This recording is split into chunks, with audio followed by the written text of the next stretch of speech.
Om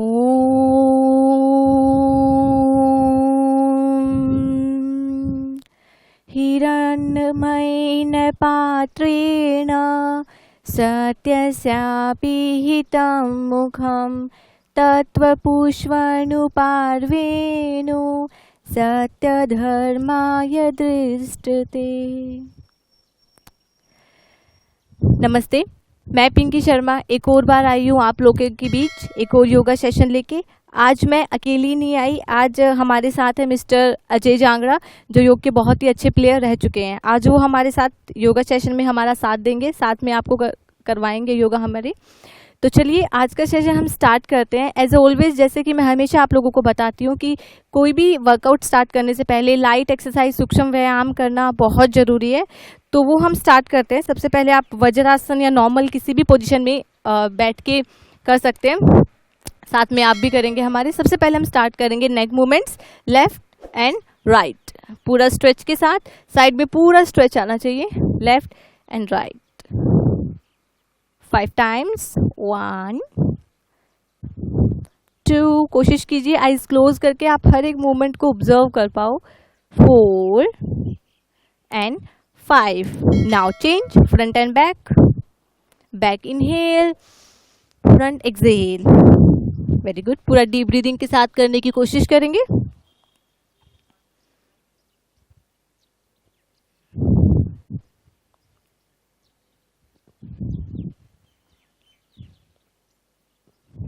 now change left and right, twist करेंगे।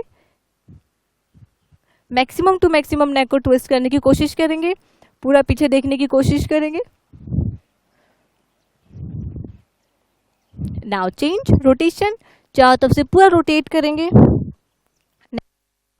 पूरा stretch के साथ। अगर किसी फॉरवर्ड बेंडिंग नहीं करनी है, अदरवाइज बाकी इजीली कर सकते हैं। नाउ अदर साइड, दूसरी तरफ से घुमाएंगे पूरा नेक को।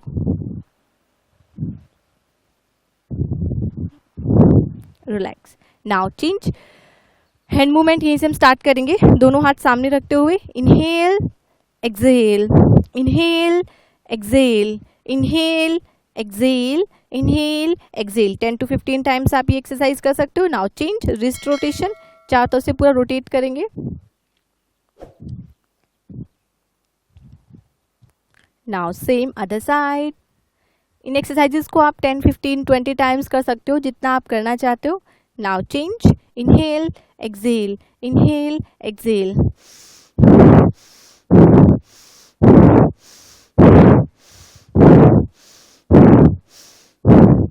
रिलैक्स। नाउ चेंज शोल्डर्स को रोटेट करेंगे। ये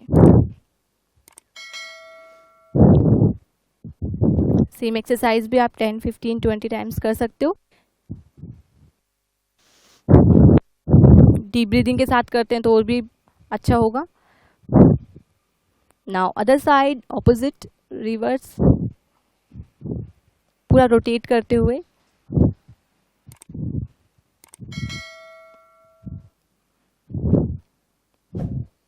रिलैक्स। नाउ यहीं से हम स्टार्ट करेंगे लेग्स मूवमेंट, जिनके लिए लेग्स को हम स्ट्रेट करेंगे इस पोजीशन।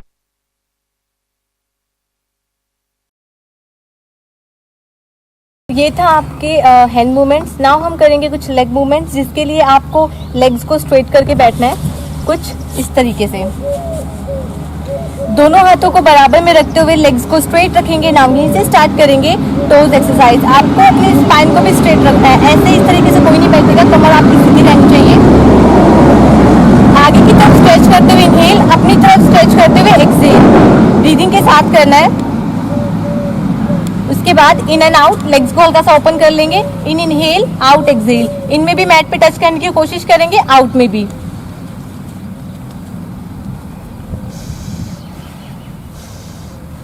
ब्रीदिंग के साथ। नाउ चेंज रोटेशन, चारों तरफ से पूरा रोटेट करेंगे। नी स्ट्रेट रहेंगे, नीज को बेंड। Other side. ये एक्सरसाइजेस मैं आपको 5 to 6 टाइम्स करके दिखा रही हूँ। आप इसे अपनी कैपेसिटी के अकॉर्डिंग ज्यादा भी कर सकते हैं, 10, 15, 20 टाइम्स भी कर सकते हैं। Relax. Now change butterfly.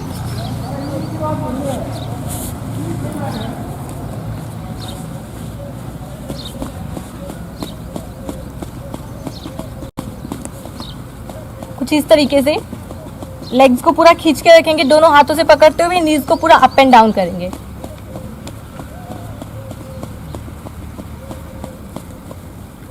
Relax. सो ये आपके head movements and leg movements हो गए। अब हम करेंगे कुछ खड़े होके वार्म अप एक्सरसाइज, जिसके लिए हम खड़े हो जाएंगे।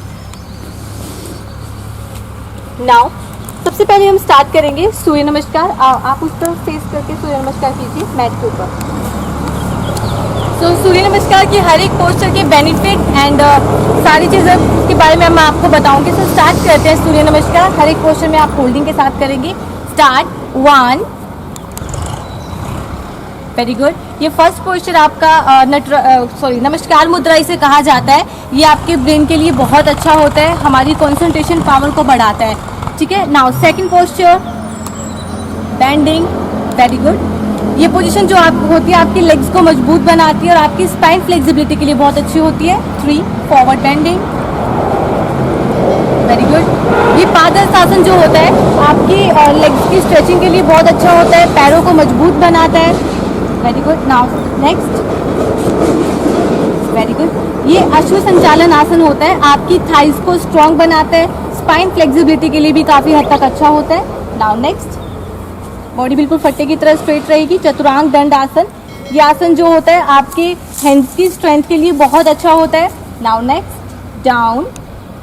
Very good. ये आसन जो होता है बॉडी के अंदर स्थिरता लाता है। Now next. भुजंग आसन। सुपर। ये भुजंग आसन होता है जो काफ़ी सारी डिजीज के लिए बहुत अच्छा होता है, जैसे कि आपका बैक पेन, थायराइड, इन सब में आप कर सकते हैं। मैक्सिमम टू मैक्सिमम होल्डिंग के साथ आप कर सकते हैं। स्पाइन फ्लेक्सिबिलिटी के लिए भी बहुत अच्छा होता है। प्लस जिनको आपकी डाइजेशन को भी इम्प्रूव करता है, जिनको पेट से रिलेटेड किसी भी तरह की बीमारी हो उनके लिए भी आसन बहुत अच्छा होता है। नाउ नेक्स्ट आसन पर्वत आसन। Very good. इसमें हाँ ये पूरा हील्स को टच करके रखने की कोशिश करेंगे, नीज को स्ट्रेट करने की कोशिश करेंगे। ये आसन जो होता है आपकी हैमस्ट्रिंग के लिए बहुत ही अच्छा होता है, आपकी काफ मसल्स को स्ट्रेच करता है और आपके ब्रेन के अंदर ब्लड सर्कुलेशन पहुंचाता है। Now next. Very good. हाँ ये सेम अश्व संचालन आसन, इसके बेनिफिट्स मैं आपको बता चुकी हूँ। थाइस के एक्स्ट्रा फैट के लिए बहुत अच्छा होता है और आपकी बॉडी को टोन अप में लाता है। Now next. Forward bending. Padahastasana same legs की स्ट्रेचिंग के लिए बहुत अच्छा होता है, मैं आपको बता चुकी हूँ। Next back bending. Spine flexibility के लिए अच्छा होता है, इसके बेनिफिट्स बता चुकी हूँ। नाउ 12 नमस्कार मुद्रा। रिलैक्स। ये आपका सूर्य नमस्कार है। हमने एक ही सूर्य नमस्कार किया है, इसके बेनिफिट्स मैंने आप लोगों को बताए हैं। आप इसे 2, 3, 4 अपनी कैपेसिटी के अकॉर्डिंग कर सकते हैं। ठीक है। नाउ यहीं से हम स्टार्ट करेंगे कुछ आसन। बैठ जाएंगे आप। सो सबसे पहला आसन हम करेंगे मल आसन। कैमरे की साइड फेस कर लेंगे आप। मल आसन कुछ इस तरीके से पोजीशन में लेग्स को हल्का सा ओपन करते हुए, कुछ नीज को बेंड करते हुए कुछ इस तरीके से बैठेंगे। Very good. दोनों एल्बोज को नीज के अंदर की तरफ लगाते हुए आपको नीज को बाहर की तरफ पुश करना है और पूरे नीचे बैठने की कोशिश करनी है, सामने देखना है और कमर आपकी सीधी रहेगी। Very good. ये मलासन होता है। ये आसन जो होता है आपकी थाइज और बटक्स की मसल्स को, मांसपेशियों को फ्लेक्सिबल बनाता है, फ्लेक्सिबिलिटी बढ़ाता है और साथ ही साथ ये आपके नीज के लिए भी बहुत अच्छा होता है। अगर आप रेगुलर ये आसन करते हैं तो आपको घुटनों से रिलेटेड कभी कोई प्रॉब्लम नहीं होगी, लेकिन इसकी सावधानी आपको ये बरतनी है। अगर पहले से ही किसी को आर्थराइटिस की, जोड़ों का दर्द, अगर घुटनों का दर्द है पहले से, तो उनको ये आसन नहीं करना है, फिर इसके बाद उनकी ये प्रॉब्लम बढ़ सकती है। तो अगर नहीं है तो आप करो, आपको कभी नहीं होगी, लेकिन है तो आप एक बार के लिए अवॉइड करो। वापिस आ जाइए, बैठ जाएंगे नॉर्मल पोजिशन में। ये आपका मल आसन था। ठीक है जी। नाउ नेक्स्ट आसन हम करेंगे गौमुख आसन। Very good. हाँ नीज को बेंड करते हुए सिंगल लेग। Very good. हाँ कुछ इस तरीके से, जो पैर आपका ऊपर है वो हाथ ऊपर रहेगा, जो पैर आपका नीचे है वो हाथ नीचे रहेगा। Very good. ये आपका गौमुख आसन होता है। Very good. टोज को कुछ इस तरीके से पीछे की तरफ आप स्ट्रेच करके रखेंगे।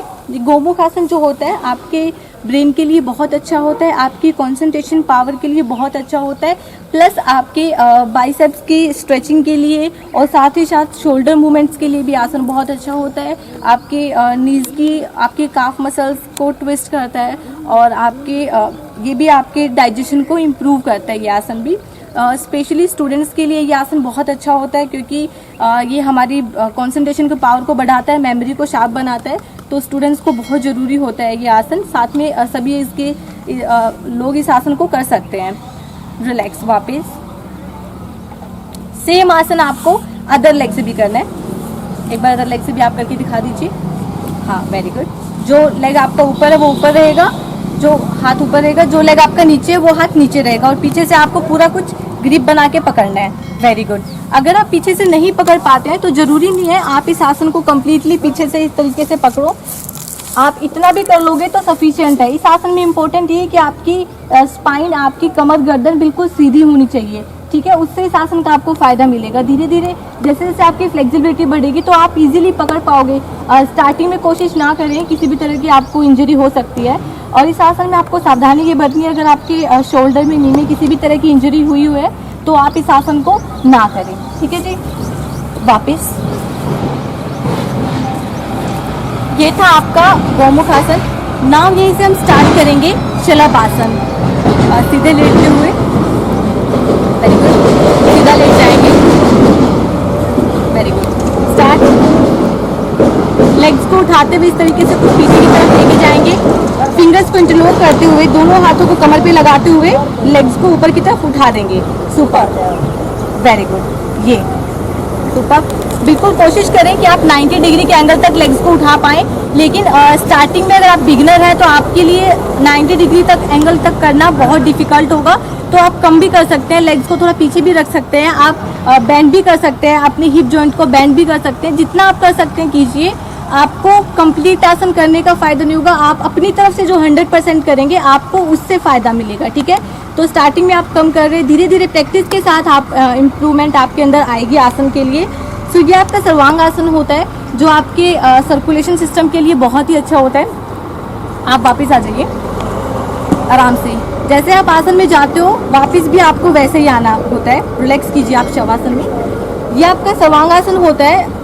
हाँ, बैठ के भी रिलैक्स कर सकते हैं। ये आपका सर्वांग आसन होता है, आपके सर्कुलेशन के लिए बहुत अच्छा होता है। जिनको वेरिको वेन्स की प्रॉब्लम रहती है, जिनके नसों का गुच्छा जो बन जाता है, मोस्टली आपके ये काफ में ही बनता है, तो उनके लिए ये आसन बहुत ही अच्छा होता है। और दूसरा, जिनको क्या नाम है, हेडेक रहता है, माइग्रेन की जिनको प्रॉब्लम रहती है, उन सब के लिए भी सर्वांग आसन बहुत अच्छा होता है। लेकिन अगर आपको माइग्रेन का अटैक आया हुआ है, अगर आपको बहुत तेजी से हेडेक हो रहा है, तो उस टाइम पे आप इस आसन को ना करें। जब आपकी नॉर्मल सिचुएशन है तो उस टाइम पे इस आसन को आप कर सकते हैं, आपको हेल्प मिलेगी। दूसरा जो होता है, ये आसन थायराइड वालों के लिए भी काफ़ी हद तक बहुत अच्छा होता है, और ये आपके पूरे ब्लड को नीचे की तरफ लेके आता है, तो ये हेल्प करता है। सो नेक्स्ट आसन हम करेंगे यहीं से वीरभद्रासन। आप इस तरफ फेस करके कर लीजिए ताकि अच्छे से सभी देख पाएं। वीरभद्रासन, स्टार्ट। बैलेंस बनाते हुए, वेरी गुड, वेरी गुड। ये आपका वीरभद्रासन होता है। इस तरीके से कुछ आपको सिंगल लेग के ऊपर बैलेंस बनाना होता है और सिंगल लेग को स्ट्रेट करना होता है, और ये आपकी वीरभद्रासन की पोजीशन होती है। वेरी गुड, वापस आ जाइए आप स्लोली, वेरी गुड। ये आपका वीरभद्रासन होता है जो लेग की स्ट्रेचिंग के लिए बहुत अच्छा होता है। साथ ही साथ ये एक बैलेंसिंग आसन भी होता है, और जितने भी बैलेंसिंग आसन होते हैं वो सारे आपकी कंसंट्रेशन पावर के लिए बहुत अच्छे होते हैं, मेमोरी को शार्प बनाते हैं और आपकी डिसीजन मेकिंग पावर को स्ट्रॉन्ग बनाते हैं। तो रेगुलर स्पेशली स्टूडेंट्स के लिए मैं बोलूँगी, जो स्टडी करते हैं वो स्पेशली दिन में 3 से 4 बैलेंसिंग आसन तो जरूर करें, ठीक है। सो ये वीरभद्रासन होता है, बैलेंसिंग आसन होता है, इसे भी आप रेगुलर कर सकते हैं। अब हम करेंगे नेक्स्ट आसन, नटराज आसन। कीजिए, वेरी गुड। हाँ, वेरी गुड। सामने हाथ रखते हुए 80 डिग्री के एंगल पे बैलेंस बनाएंगे, वेरी गुड। ये कुछ इस तरीके से। नाउ सेम ये आसन भी बैलेंस बनाने की कोशिश करो, आपका बैलेंस भी बहुत कम है, वेरी गुड। हाँ, ये इस तरीके से कुछ सुपर। चलिए वापस आ जाइए। ये आपका नटराज आसन है। रेगुलर अगर आप प्रैक्टिस नहीं करोगे तो आपका भी बैलेंस ऐसे ही खराब होगा, ठीक है।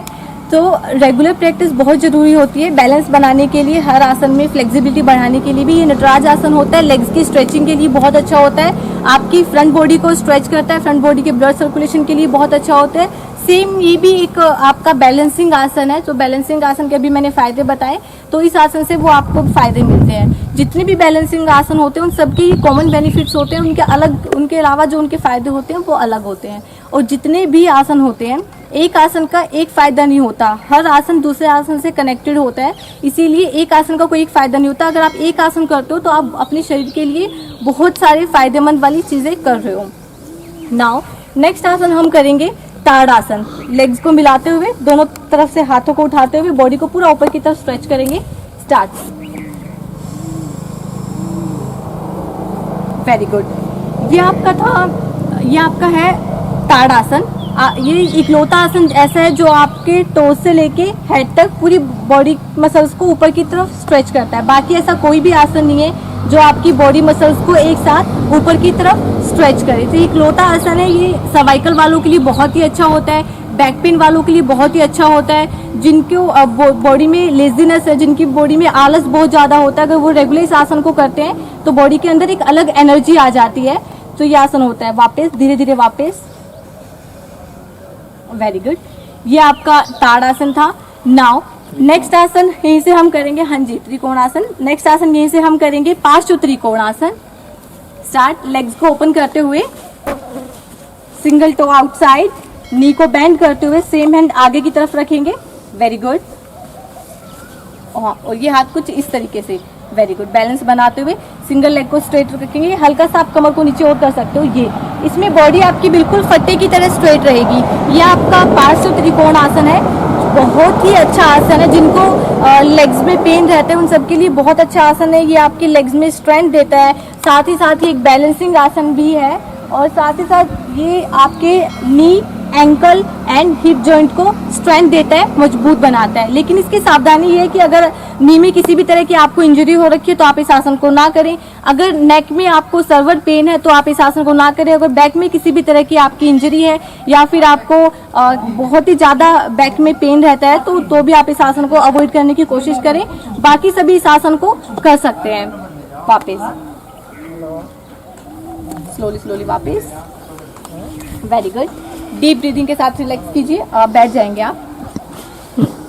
हाँ, बैठ जाइए।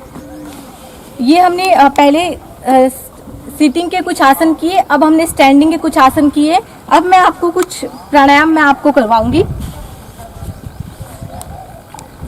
सो जो आपकी क्लास का पैटर्न रहता है वो यही होता है। सबसे पहले आपको चैंटिंग करनी है। चैंटिंग के साथ आपको मन को रिलैक्स करना है। आपके माइंड में जितने भी बाहर के थॉट्स चल रहे हैं उन सबको बाहर निकाल के आपको अपने लिए एक सेशन, एक आधा घंटा, 1 घंटा, जितना भी आप टाइम निकालते हो योगा करने के लिए, वो टाइम आपको निकालना है। और मेंटली भी आपको उस क्लास के अंदर प्रेजेंट होना है, तब आपको योगा से पूरा फायदा मिलेगा। ये चैंटिंग के दौरान आपको खुद को प्रिपेयर करना है। उसके बाद आप लाइट एक्सरसाइजेस करेंगे, सूक्ष्म व्यायाम जैसे हैंड मूवमेंट, लेग मूवमेंट जो मैंने आपको करवाए हैं वो आप कर सकते हैं, जिससे आपकी बॉडी के जॉइंट्स खुल जाएं और आपकी बॉडी प्रिपेयर हो जाए आसन करने के लिए। उसके बाद आप आसन कर सकते हैं। आपको जो भी डिजीज है तो अपनी डिजीज के अकॉर्डिंग कीजिए। अगर कोई डिजीज नहीं है तो आप सारी बेंडिंग की भी, फ्लेक्सिबिलिटी के लिए, और आप अपने बैलेंसिंग आसन भी जो आपको करने वो आसन आप कर सकते हो। उसके बाद लास्ट में आपको प्राणायाम करना है। तो प्राणायाम के लिए सबसे पहले आपको कपालभाति प्राणायाम करना है। कपालभाति प्राणायाम जो होता है बहुत ही अच्छा प्राणायाम होता है, पावरफुल प्राणायाम माना जाता है। शरीर की 99% बीमारियों को खत्म करता है। तो कुछ इस तरीके से आप कर सकते हैं। ध्यान मुद्रा लगाते हुए भी कर सकते हैं, आप वायु मुद्रा लगा के भी कर सकते हैं। आपको जो मुद्रा लगानी है आप लगा के कर सकते हैं। उसके बाद आइज क्लोज रखते हुए कुछ इस तरीके से आप कपालभाति प्राणायाम करेंगे।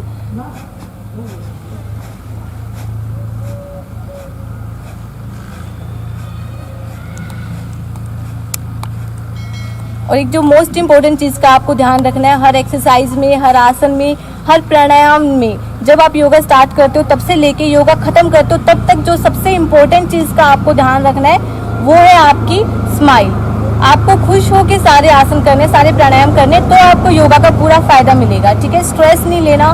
स्ट्रेस खत्म करने के लिए हम योगा कर रहे हैं, तो किसी भी तरह का बर्डन आपके माइंड पे नहीं होना चाहिए। आप स्ट्रेस फ्री होके प्राणायाम करेंगे सभी। तो कंटिन्यू कपालभाति।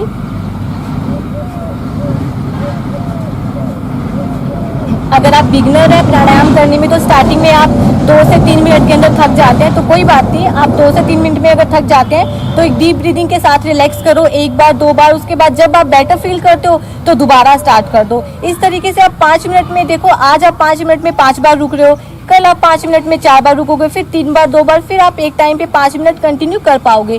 तो धीरे धीरे आपकी टाइमिंग बढ़ेगी। अगर आप सोचो कि फर्स्ट डे में आप 10 मिनट तक 15 मिनट तक आप कर पाओ तो पॉसिबल नहीं है, आप बोर भी होने लग जाओगे, आपको नींद भी आने लग जाएगी, हो सकता है आपका ध्यान भी प्राणायाम में नहीं रहेगा। तो स्टार्टिंग में जितना कर सकते हो करो, धीरे धीरे करो।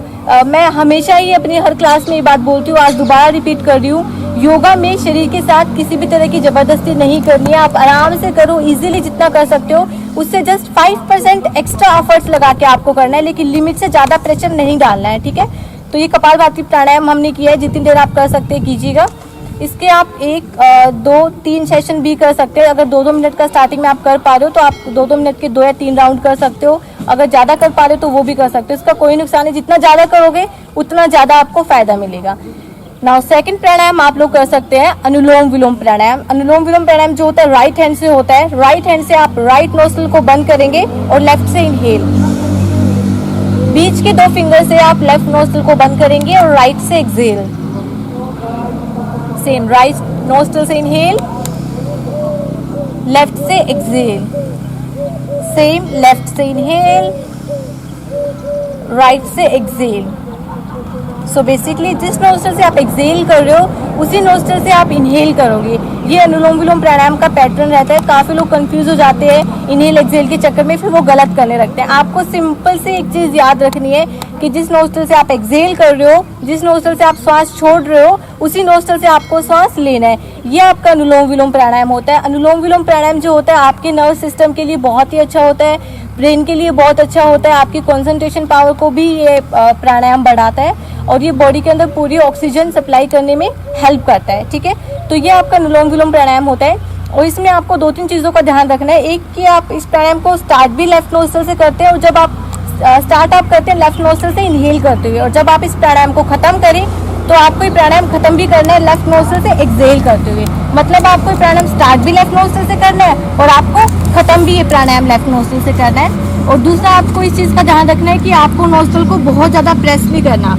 अगर आपको सिर्फ इतना ही प्रेस करना है कि उससे श्वास न जाने पाए। अगर आप लिमिट से ज़्यादा प्रेशर करोगे तो आपकी सूंघने की शक्ति खत्म हो जाएगी, ठीक है। और तीसरा सबसे इम्पोर्टेंट चीज़ जो हर योगा में प्राणायाम में होता है कि आपको ध्यान लगा के करना है। अगर आप प्राणायाम कर रहे हो, ध्यान आपका कहीं घर पे या फिर किसी गेम में है, कहीं बाहर है, तो आपका प्राणायाम करने का कोई फायदा नहीं है। इट मीन्स आप अपना टाइम वेस्ट कर रहे हो, ठीक है। आप ध्यान लगा के 2 मिनट प्राणायाम करो और बिना ध्यान लगाए चाहे आप 5 से 10 मिनट कर लो, बराबर है, ठीक है। क्योंकि आपका ब्रेन तो कहीं और किसी और साइड वर्क कर रहा है तो उसका फायदा नहीं है। इसीलिए आप कम कर लो लेकिन अच्छा करो। आप चाहे 2 मिनट की जगह 1 ही मिनट प्राणायाम स्टार्टिंग कर लो, लेकिन आपका ध्यान प्राणायाम में होना चाहिए। अगर आपको कोई डिजीज है किसी भी तरह की तो आपको ये प्राणायाम करते हुए, अनुलोम विलोम प्राणायाम करते हुए ध्यान रखना है कि इनहेल करते हुए पूरी ऑक्सीजन अंदर लेके जा रहा हूँ और एक्सहेल करते हुए मेरी जो डिजीज है वो मेरी एक्सहेलेशन के साथ खत्म हो रही है, ठीक है। तो ये इस पॉजिटिव थिंकिंग के साथ आपको करना है। और अगर आपको कोई डिजीज नहीं है, अगर आप स्वस्थ हैं, तो आपको इस पॉजिटिव थिंकिंग के साथ करना है कि मुझे फ्यूचर में कभी कोई किसी भी तरह की बीमारी नहीं होगी, मैं पूरी ऑक्सीजन ले रहा हूँ, पूरी कार्बन डाइऑक्साइड छोड़ रहा हूँ, मेरे शरीर में सारी चीज़ें जो बिल्कुल मजबूत और ताकत के साथ पूरी बनती जा रही हैं, ठीक है। तो इस पॉजिटिव थिंकिंग के साथ और अपने आसपास के एनवायरनमेंट को पॉजिटिव बनाते हुए आपको प्राणायाम करना। तो पहले हमने कपालभाति किया, 5-10 मिनट जितना आप कर सकते करेंगे। सेकंड प्राणायाम आप अनुलोम विलोम प्राणायाम कर सकते हैं, जितनी देर आप कर सकते हैं कीजिए, लेकिन 2-3 चीज़ें जो मैंने बताई उनको ध्यान में रखते हुए। नाउ लास्ट प्राणायाम यहीं से हम करेंगे भ्रामरी प्राणायाम। 4 फिंगर्स आईज के ऊपर रखेंगे और अंगूठे से थंब से ईयर को बंद करेंगे, मतलब अंगूठों से कान को बंद करेंगे और इस तरीके से बंद करेंगे कि बंद करने के बाद साइड से यहाँ से आपको प्रेस करना है, ठीक है। कई लोग गलती करते हैं, ऐसे कान को बंद करते हैं, ये गलत है, ठीक है। आपका जो ये साइड होता है यहाँ से बाहर से आपको बंद करना है अंगूठे से, कुछ इस तरीके से, ठीक है। और पूरा बंद करने के बाद आप भंवरा गुंजन करेंगे, ठीक है। मैं करके दिखाती हूँ 3 टाइम्स।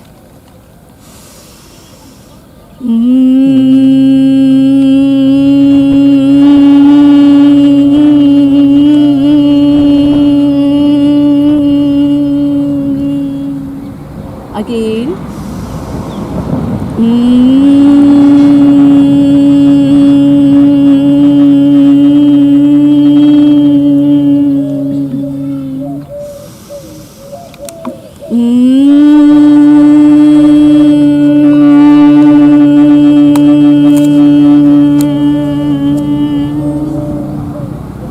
आईज क्लोज रखते हुए दोनों हाथों को तेजी से रब करेंगे।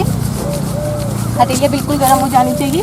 यह आपको डेली करना है। दिन में 3 से 4 बार अगर आप करते हैं तो आप अपनी डिजीज़ को आधा तो इसी से ही ख़त्म कर सकते हैं। आपकी बॉडी के अंदर बहुत एनर्जी होती है, आप महसूस नहीं कर पाते, वो अलग बात है। गर्म हाथों का स्पर्श आईज पे, फेस पे करेंगे। आपको जो भी डिजीज़ है उसके ऊपर करो। जैसे हमें गुमचोट लग जाती है खेलते खेलते या फिर गिर के या फिर किसी भी तरीके से हमें जो गुमचोट लग जाती है, आप दिन में 4 से 5 बार हाथों को पूरा तेजी से रब करो और गर्म हाथों का स्पर्श उस चोट के ऊपर लगाओ। आपकी 1 से 2 दिन के अंदर वो चोट ठीक हो जाएगी। ठीक है, वैसे उस दर्द को लेते फिरते हैं हम 4 से 5 दिन, हफ्ता 10 दिन तक वो दर्द हमें होता रहता है। आप 2 दिन ये करो, आपकी वो चोट ठीक हो जाएगी। तो हमारी बॉडी के अंदर बहुत एनर्जी, बहुत पावर होती है, हम उसे बिल्कुल भी यूज़ नहीं करते, वो अलग बात है। उसे आप यूज़ कर सकते हो योगा के थ्रू। ठीक है, तो ये था आपका आज का योगा सेशन। इसमें हमने कुछ अलग आसन बताए, मैंने आपको करवाए, जिसे आप अपनी डिजीज़ के अकॉर्डिंग कर सकते हैं। साथ साथ मैंने उनके फ़ायदे और आप सावधानियां भी मैंने आपको बताई हैं, जिनको ध्यान में रखते हुए आप वो आसन कर सकते हैं। और साथ ही साथ मैंने आपको आज के सेशन में बताया कि आप अपना योगा करने का, वर्कआउट करने का रूटीन किस तरीके से सेट कर सकते हैं। अब कई लोगों को जैसे कन्फ्यूजन रहता है कि हाँ हमें करना तो है, पर करें क्या, हाँ वर्कआउट कहाँ से शुरुआत करें, क्या बीच में करना और क्या लास्ट में करना, तो वो चीज़ भी मैंने आज आपको बताई है। इस तरीके से ये पैटर्न रखते हुए आप अपना वर्कआउट कर सकते हैं। तो धन्यवाद आज की वीडियो देखने के लिए। कोई भी डाउट हो तो आप कमेंट करके पूछ सकते हैं।